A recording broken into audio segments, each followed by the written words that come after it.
पेड़ों की समस्या।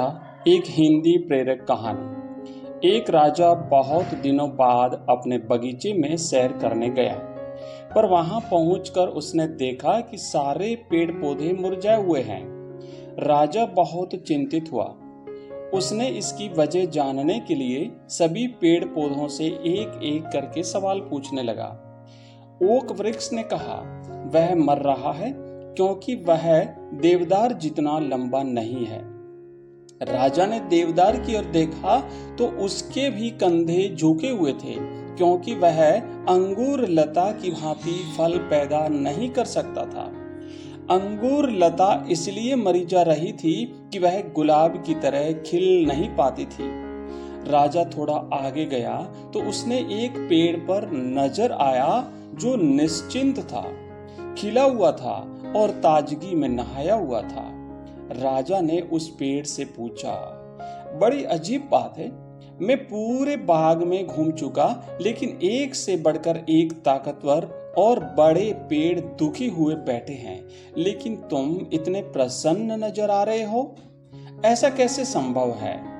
तो वह पेड़ बोला, महाराज, बाकी पेड़ अपनी विशेषता देखने की बजाय स्वयं की दूसरों से तुलना करके दुखी हैं, जबकि मैंने यह मान लिया है कि जब आपने मुझे रोपित कराया होगा तो आप यही चाहते थे कि मैं अपने गुणों से इस बगीचे को सुंदर बनाऊं। यदि आप इस स्थान पर ओक, अंगूर या गुलाब चाहते तो उन्हें लगवाते।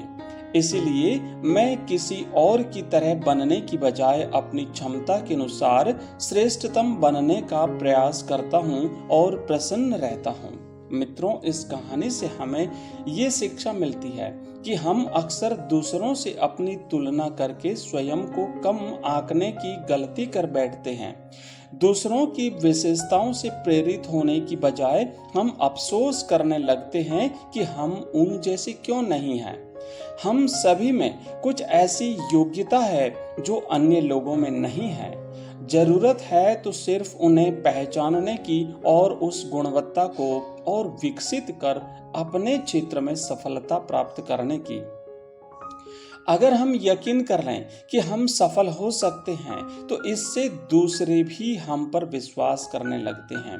इंसान की सबसे बड़ी कमजोरी खुद का मूल्यांकन कम करने की होती है।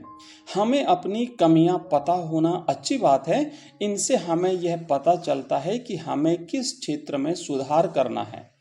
हमेशा अपने गुणों, अपनी योग्यताओं पर ध्यान केंद्रित करें। यह जान लें कि आप जितना समझते हैं आप उससे कहीं बेहतर हैं। बड़ी सफलता उन्हीं लोगों का दरवाजा खटखटाती है जो लगातार खुद के सामने ऊंचे लक्ष्य रखते हैं, जो अपनी कार्य क्षमता सुधारना चाहते हैं। धन्यवाद। इसी प्रकार की प्रेरक कहानी के लिए चैनल को सब्सक्राइब